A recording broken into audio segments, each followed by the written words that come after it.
नमस्कार।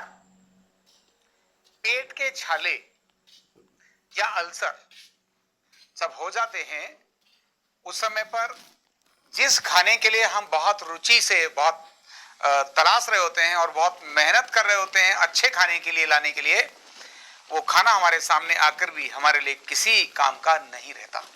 जी हाँ, बात करेंगे अल्सर की, यानी पेट के छालों की। ये 3 जगहों पर अल्सर होता है, छाला होता है, इसको हम 3 प्रकार से जान सकते हैं। उनमें से सबसे पहला है हमारा गैस्ट्रिक अल्सर, जो कॉमन मिलता है, यानी स्टमक में यानी पेट में छाला होना।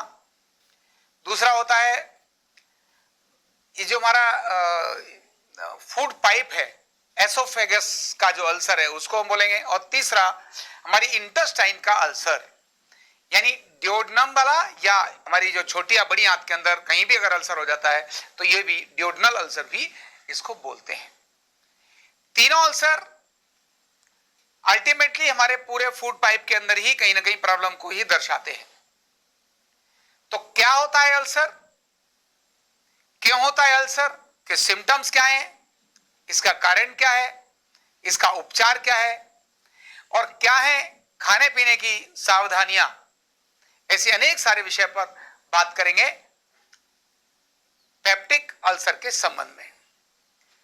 अल्सर हमारे डाइजेस्टिव ट्रैक्ट के अंदर कोई भी अगर अंदर घाव हो जाए, सारे डाइजेस्टिव ट्रैक्ट में मुंह से लेकर के रेक्टम तक, जो हमारी एलिमेंट्री कैनाल है, जो हमारी आहार नाल है, इसके अंदर एक श्लेष्मा होता है, इसको हम म्यूकस बोलते हैं।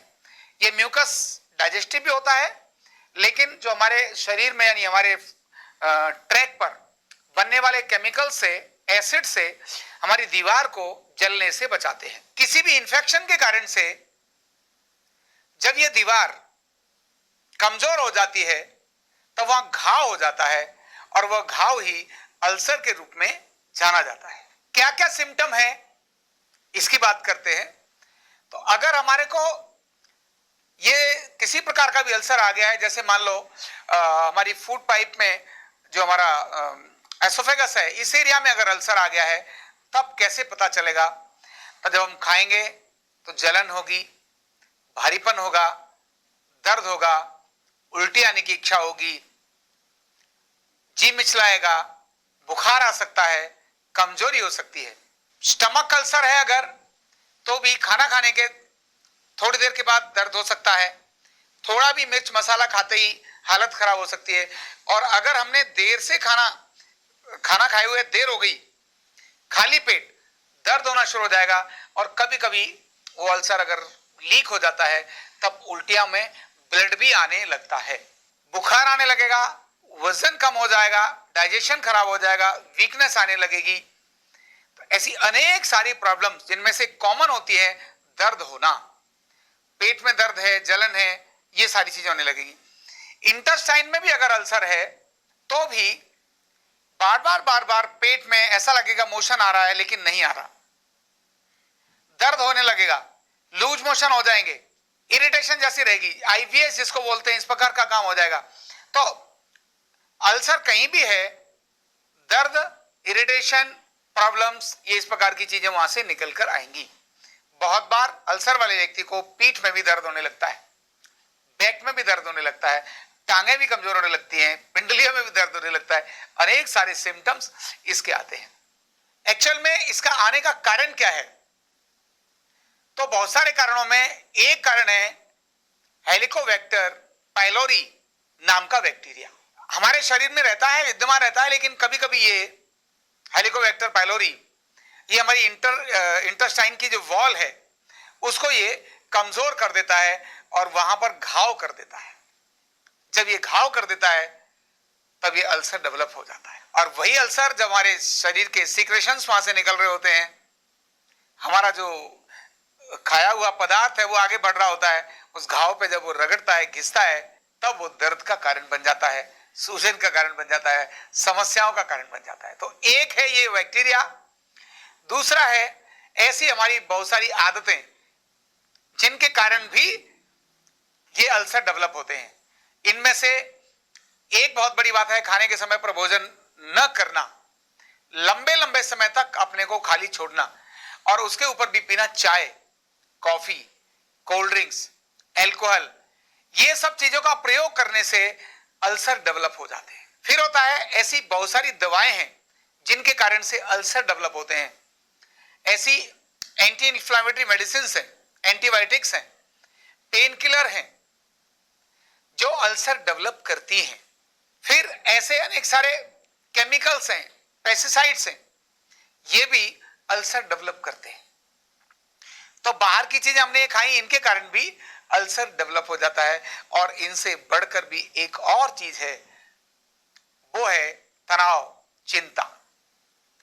तनाव और चिंता ये भयंकर रूप से अल्सर डेवलप करते हैं, क्योंकि ये तनाव और चिंता, वो जो म्यूकस मेम्ब्रेन है ना, चाहे स्टमक की है चाहे एलिमेंट्री कैनाल की कहीं भी है, वो तनाव और चिंता से म्यूकस मेम्ब्रेन पतली हो जाती है, और पतली होने पर जो स्टमक में एसिड बनता है, वो एसिड अपने समय पर जब बनना चाहिए जब बनता नहीं है, और जब नहीं बनना चाहिए तब बनता है तनाव के कारण से, तब वो उस वॉल में घाव कर देता है, और वो घाव ही अल्सर होता है। तो इस तरह से अनेक सारे रीजंस अल्सर के आते हैं। देर रात से खाना भी अल्सर में आता है। खाना खाने के तुरंत बाद, खाना खाने के 2.5 घंटे के अंदर जिनको सेक्स करने की आदत है, खाना खाने के 1 घंटे के अंदर जिनको नहाने की आदत है, खाना खाने के तुरंत बाद जिनको हैवी एक्सरसाइज करने की आदत है, ऐसे लोगों की भी इंटेरिक इन्फेक्शंस होते हैं, और वो इंटेरिक इन्फेक्शंस जल्दी जल्दी होने के कारण से अल्सर में डेवलप होना शुरू हो जाते हैं। तब ये है सामान्य बात, लेकिन बड़े रोग का कारण हो जाती है। अब अगर इसको इग्नोर करें, ध्यान न दें अगर इसकी तरफ, तब ये अल्सर अनेक सारी बीमारियों को डेवलप करने का कारण बनता है। स्टमक अल्सर भी अपने आप में ही बहुत सारी बीमारियां पैदा कर देता है। इंटेस्टाइन की तो बात अलग है। क्यों? ये अल्सर अगर है तब आपका खाना ठीक से पचेगा नहीं। जब पचेगा नहीं तो अनपच के कारण से जो होने वाले सारे रोग हैं वो हो जाएंगे, जिनमें से वायु बढ़ जाएगी, एसिड बढ़ जाएगा। तो वात और पित्त दोनों जब बिगड़ गए, तीन ही तो है, वात पित्त कफ, वात और पित्त दोनों अगर बिगड़ गए तो कितनी सारी बीमारियों को लेकर आएंगे आप सोच भी नहीं सकते हैं। चाहे वो लीवर से संबंधित हो, चाहे मसल से संबंधित हो, चाहे जोड़ों से यानी बोन से संबंधित हो, अनेक सारी बीमारियां। जोड़ों के दर्द उसमें से निकल कर आते हैं, कमर के दर्द उसमें से आते हैं, स्पॉन्डिलाइटिस इसमें से आता है, माइग्रेन इसमें से आता है, स्टोमाटाइटिस यानी जीभ के छाले उसमें से आते हैं। कितनी सारी बीमारियां इनमें से ही निकल कर आ जाती है। तब तुरंत इसका निदान करना चाहिए। तो आइए बात करते हैं अल्सर का न्यूरोथेरेपी उपचार। बहुत प्रभावी उपचार है, आइए जानते हैं।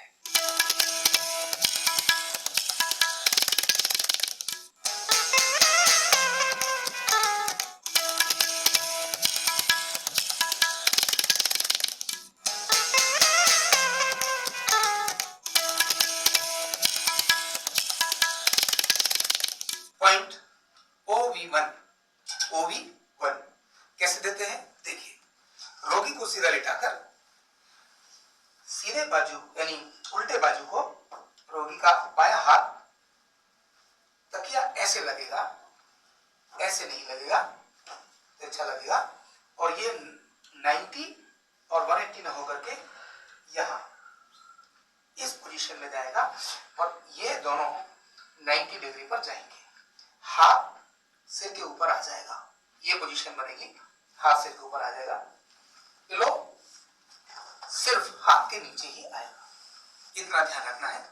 इसके बाद खड़े होने की स्थिति, रोगी के दाएं कंधे के पास हमारा एक पैर, स्टैंड दोनों साइड में, और रोगी के बाएं एल्बो जॉइंट से कलाई यानी रिस्ट के बीच में हमारे को 3 पॉइंट बनाने, 1 2 एंड 3, ऐसे 3 पॉइंट बनाने हैं।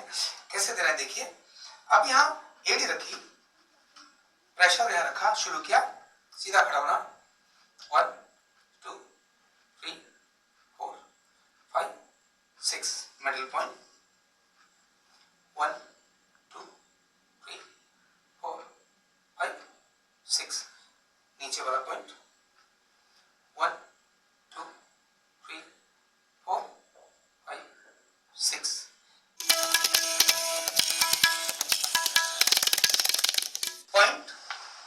OB2 कैसे देना है देखिए।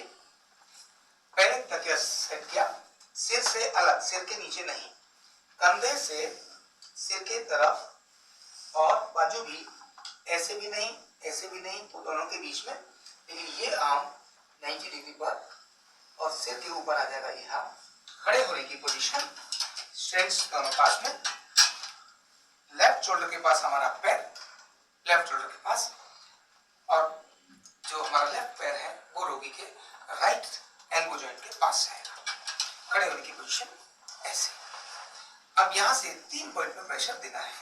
OB2 point 1 2 3 4 5 6, middle point 1 2 3 4 5 6, middle point 1 2 3 4 5 6। ये काम फिर से रिपीट किया जा सकता है। ये कंप्लीट हो गया OB2।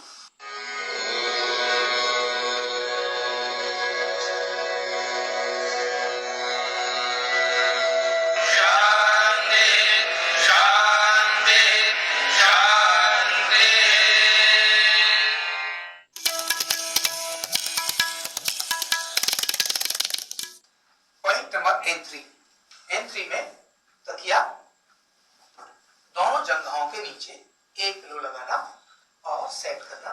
थोड़ा सा पैरों में अंतर होने के बाद स्टैंड्स हमारे हिप्स के, रोगी के हिप्स के पास में, दोनों स्टैंड्स या कुर्सी बीच में खड़े होकर या साइड में खड़े होकर पहले एक पैर कहां पर प्रेशर डालना है ध्यान करिए।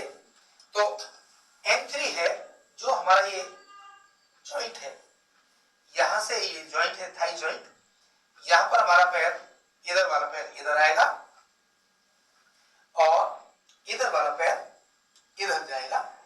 ये जगह हमारे दोनों पैरों की होगी, मतलब हमारे पैर का एक हिस्सा इधर स्पर्श करेगा और बाकी पैर थाइस पर रहेगा। कैसे है अब आप देखिए, यहां देखिए दोनों पंजे साइड में खुले रहेंगे। अगर पंजे अंदर है तो दर्द का कारण होंगे। पूरा शरीर रिलैक्स, दोनों हाथ ऊपर की दिशा में। हमने अपने को एक पैर रखा, अभी अपना संतुलन अपने ऊपर बनाया, दूसरा पैर रोगी के दूसरी जांघ पर रखा। हमारी एरिया मिली हुई होनी चाहिए, पंजे बाहर की तरफ, जो पेल्विक बोन है उसको स्पर्श करते हुए अभी हमारा वजन नहीं लगा। यहां प्रेशर हल्का इनसाइड जाएगा, बाहर नहीं, सीधा भी नहीं, थोड़ा सा ये इनसाइड ऐसे, यानी ये हमारा प्रेशर ऐसे हमने डाला। और प्रेशर से रीच करने का तरीका क्या होगा, हल्का सा घुटने मोड़ने और वजन अपने स्टैंड्स पर और हल्का ऐसा। यहां पैर उठा भी सकते हैं लेकिन शरीर से छोड़ने नहीं है। ये क्रम है हमारा। अब मैं शुरू करता हूं। ये 1 2 3 4 5 6, एक हो गया, तुरंत बाद 1 2 3 4 5 6, फिर यहीं से 1, ये तीसरी बार कर रहा हूं, 4 5 6, और यही काम मैंने किया यहाँ 1 2 3 4 5 6, और यही मैंने किया यहाँ छठी बार 1 2 3 4 5 6, यही 7वीं बार। और सीधा होना चाहिए, एकदम सीधे, इस प्रकार से रहना बहुत जरूरी है। और फिर 8वीं बार प्रेशर डाला 1 2 3 4 5 6, और तुरंत वजन अपना लिया और धीरे से पैर साइड किया और उतर गए। ये था पॉइंट N3। पॉइंट N6 में खड़े होने की स्थिति, एडी जमीन पर, पंजा एल्बो जॉइंट के पास। हमें इसको 3 पॉइंट्स में लेना है, एक यहां, दूसरा यहां, तीसरा यहां।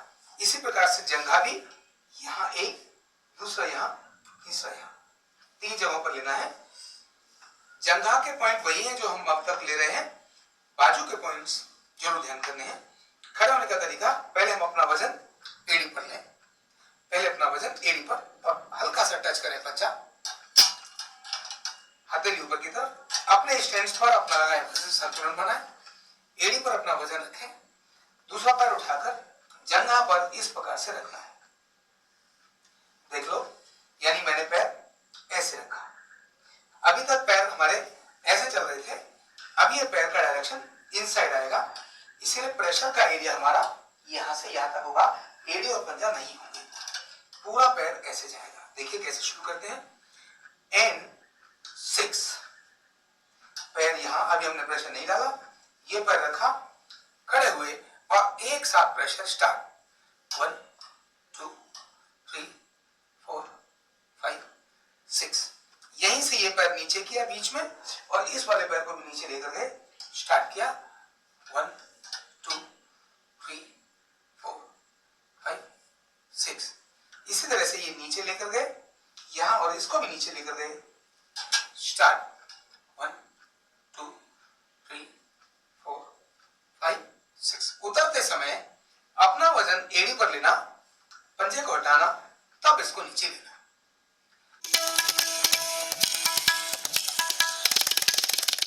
पॉइंट का नाम है AD1। AD1 कैसे देते हैं आओ मैं दिखाता हूं।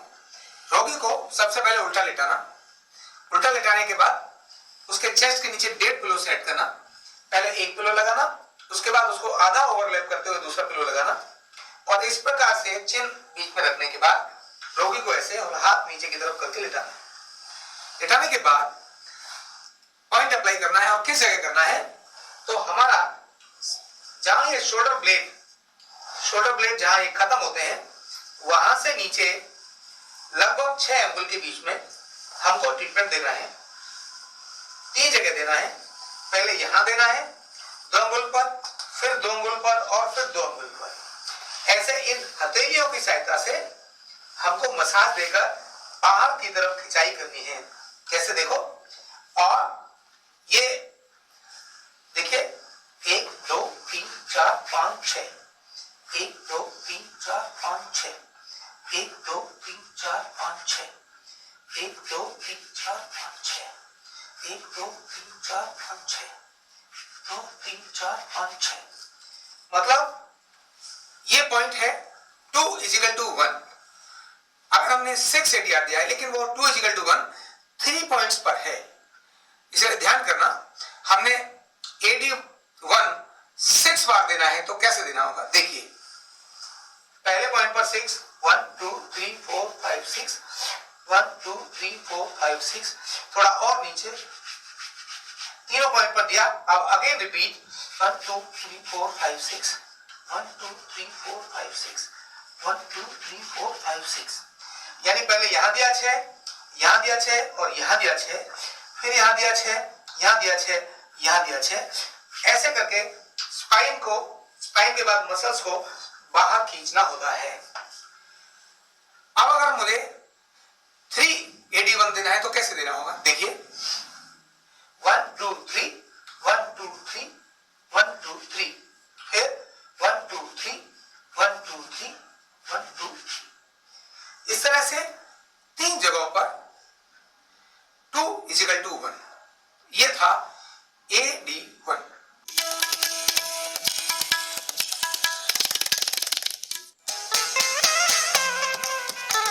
अब मैं आपको बताऊंगा पॉइंट्स।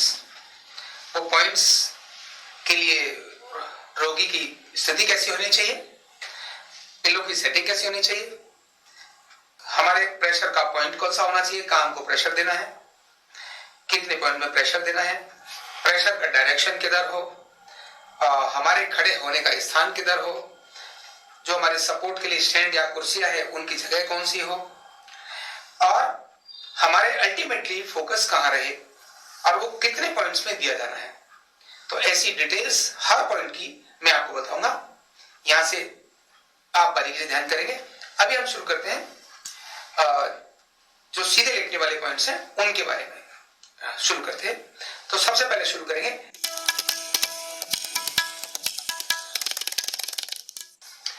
पॉइंट नंबर N3 में तकिया दोनों दोनों जंघाओं के नीचे एक ग्लू लगाना और सेट करना। थोड़ा सा पैरों में अंतर होने के बाद स्टैंड्स हमारे हिप्स के, रोगी के हिप्स के पास में, दोनों स्टैंड्स या कुर्सी बीच में खड़े होकर या साइड में खड़े होकर पहले एक पैर कहां पर प्रेशर डालना है ध्यान करिए। तो N3 है जो हमारा ये जॉइंट है, यहां से ये जॉइंट है थाई जॉइंट, यहां पर हमारा पैर, इधर वाला पैर इधर आएगा और इधर वाला पैर इधर जाएगा। ये जगह हमारे दोनों पैरों की होगी, मतलब हमारे पैर का एक हिस्सा इधर स्पर्श करेगा और बाकी पैर थाइस पर रहेगा। कैसे है अब आप देखिए, यहां देखिए दोनों पंजे साइड में खुले रहेंगे। अगर पंजे अंदर हैं तो दर्द का कारण होंगे। पूरा शरीर रिलैक्स, दोनों हाथ ऊपर की दिशा में। हमने अपने को एक पैर रखा, अभी अपना संतुलन अपने ऊपर बनाया। दूसरा पैर रोगी के दूसरी जांघ पर रखा। हमारी एड़ियां मिली हुई होनी चाहिए, पंजे बाहर की तरफ, जो पेल्विक बोन है उसको स्पर्श करते हुए अभी हमारा वजन नहीं डाला। यहां प्रेशर हल्का इनसाइड जाएगा, बाहर नहीं, सीधा भी नहीं, थोड़ा सा ये इनसाइड ऐसे, यानी ये हमारा प्रेशर ऐसे हमने डाला। और प्रेशर से रिलीज करने का तरीका क्या होगा, हल्का सा घुटने मोड़ने और वजन अपने स्टैंड्स पर और हल्का ऐसा। यहां पैर उठा भी सकते हैं लेकिन शरीर से छोड़ने नहीं है। ये क्रम है हमारा।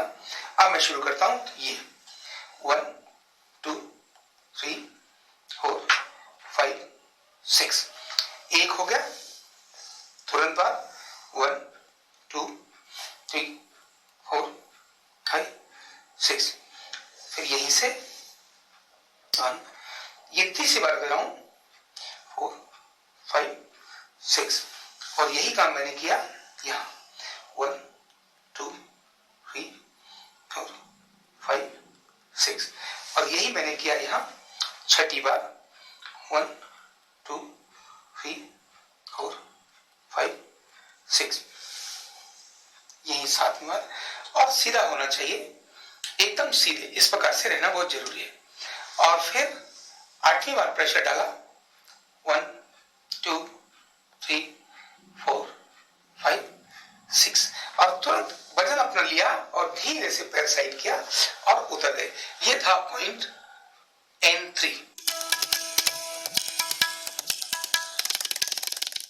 N4 तो हमने पिल्लो हटाया। N4 की पोजीशन क्या होगी वो मैं आपको बताता हूं। तकिया N4 के लिए यही लगा रहेगा, दोनों पैर बिल्कुल उसी प्रकार से N1 की तरह से, और खड़े होने की जगह रोगी के दाईं तरफ हिप पॉइंट के पास, दूसरा स्टैंड हमसे थोड़ा सा दूर, और ये वाला स्टैंड जितना नजदीक हो उतना नजदीक। पैर बिल्कुल उसी जगह पर जाएगा, केवल बाईं टांग पर ही प्रेशर जाएगा। ये पॉइंट है N4। N4 यहां, यहां और यहां। तो अब हम बात कर रहे हैं पॉइंट N4 की। ये बिल्कुल जॉइंट के पास, यहां और यहां, ये N4 पॉइंट। N4 ये सीधा प्रेशर 1 2 3 4 5 6, तीसरी जगह मिडिल पॉइंट 1 2 3 4 5 6, 1 2 3 4 5 6, यही रिपीट भी कर सकते हैं। तो 1 2 3 पॉइंट में इसको हमने दिया। ये हो गया N4। Point N6। N6 में खड़े होने की स्थिति, एड़ी जमीन पर, पंजा एल्बो जॉइंट के पास। हमें इसको 3 पॉइंट्स में लेना है, एक यहां, दूसरा यहां, तीसरा यहां। इसी प्रकार से जंघा भी यहां एक, दूसरा यहां, तीसरा यहां, 3 जगहों पर लेना है। जंघा के पॉइंट वही हैं जो हम अब तक ले रहे हैं, बाजू के पॉइंट्स जरूर ध्यान करने हैं। खड़े होने का तरीका, पहले हम अपना वजन एड़ी पर लें, पहले अपना वजन एड़ी पर और हल्का सा टच करें पंजा, हथेली ऊपर की तरफ, अपने स्टैंड पर अपना लगाएं, वजन संतुलन बनाएं, एड़ी पर अपना वजन रखें, दूसरा पैर उठाकर जंघा पर इस प्रकार से रखना है। देख लो, यानी मैंने पैर ऐसे रखा। अभी तक पैर हमारे ऐसे चल रहे थे, अभी ये पैर का डायरेक्शन इनसाइड आएगा, इसलिए प्रेशर का एरिया हमारा यहां से यहां तक होगा, एड़ी और पंजा नहीं होंगे, पूरा पैर ऐसे जाएगा। देखिए कैसे शुरू करते हैं। N6, पैर यहां, अभी हमने प्रेशर नहीं डाला, ये पैर रखा, खड़े हुए और एक साथ प्रेशर स्टार्ट। 1 2 3 4 5 6, यहीं से ये पैर नीचे किया बीच में और इस वाले पैर को भी नीचे लेकर गए, स्टार्ट किया। 1 2 3 4 5 6, इसी तरह से ये नीचे लेकर गए यहां और इसको भी नीचे लेकर गए, स्टार्ट। 1 2 3 4 5 6। उतरते समय अपना वजन एड़ी पर लेना, पंजे को हटाना, तब इसको नीचे लेना।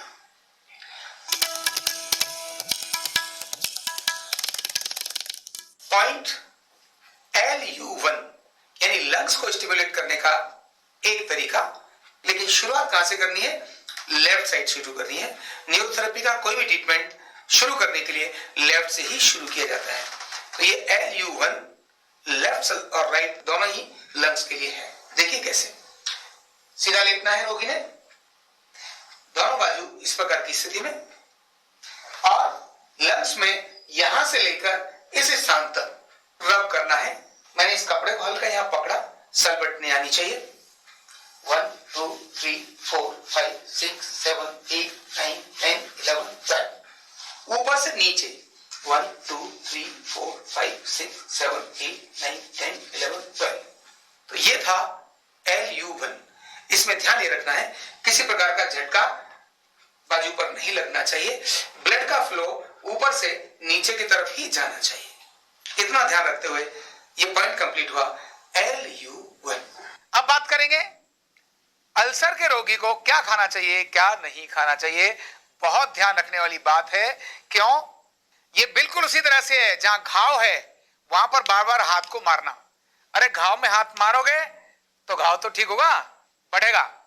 इसी तरह से डाइजेस्टिव ट्रैक्ट, इसी की प्रॉब्लम है और खाना इसी में से निकलता है, यहां से मुंह से जाकर के रेक्टम से बाहर निकलेगा, तब पूरे ट्रैक में हर एक खाने का एक एक दाना आपके उस अल्सर को देखता हुआ जाएगा, भेदता हुआ जाएगा। तब खाने पीने के लिए बहुत महत्व की बात जो बता रहा हूं, ध्यान रखिए। अल्सर अगर हो गया है, चाहे वो ड्यूोडेनम अल्सर है, चाहे गैस्ट्रिक अल्सर है, चाहे एसोफेगस अल्सर है, चाहे कोई सा भी आपके अल्सर है, इस सब के अंदर सबसे पहला भोजन के संबंध में नियम है, एक ही समय पर जो भी आपने निश्चित किया है, सुबह दोपहर शाम, जो भी भोजन का समय निश्चित किया है, जो भी भोजन का समय निश्चित किया है, फिर बोल रहा हूं, जो भी भोजन का समय निश्चित किया है उसी समय पर भोजन करना। One important, most important thing, बाकी सब सेकेंडरी आते हैं। नंबर 2, अब क्या खाना और क्या नहीं खाना। तो ऐसी चीजें जिनके अंदर स्टार्च है, इन स्टार्च वाली चीजों को अल्सर वाले लोगों को अवॉइड करनी चाहिए। तो किस किस में स्टार्च है? आलू में है, चावल में है, गेहूं में है। इनको रोकना चाहिए, इन्हें कम से कम खाना चाहिए। क्या खाना चाहिए? तो वो सारी सब्जियां, सारे वो फल, सारे अंकुरित अन्न जो रॉ हैं, कच्चे हैं, आप उन्हें खाना चाहिए। रॉ अंकुरित अन्न है, आप खाइए, सब्जी है खाइए, सलाद है खाइए, आपके लिए बहुत अच्छे हैं। यही उसको हील करेंगे। इसके अंदर से निकलने वाले सारे तत्व वो अल्सर को ठीक करेंगे। इसीलिए रॉ मटेरियल्स अधिक खाइए। चावल नहीं खाने, गेहूं नहीं खाना, अन्न को अवॉइड करना है। अन्न का मतलब कुक्ड फूड में उसको अवॉइड करना है, अंकुरित फूड में नहीं, अंकुरित रूप में नहीं, अंकुरित तो लेना है। फिर जूसेस को अवॉइड करना है। सारे जूसेस, जितने भी जूसेस हैं, चाहे सेब का ही रस आपने निकाला, चाहे संतरे का रस निकाला, सारे रस अवॉइड करने हैं, केवल इनको खा सकते हैं।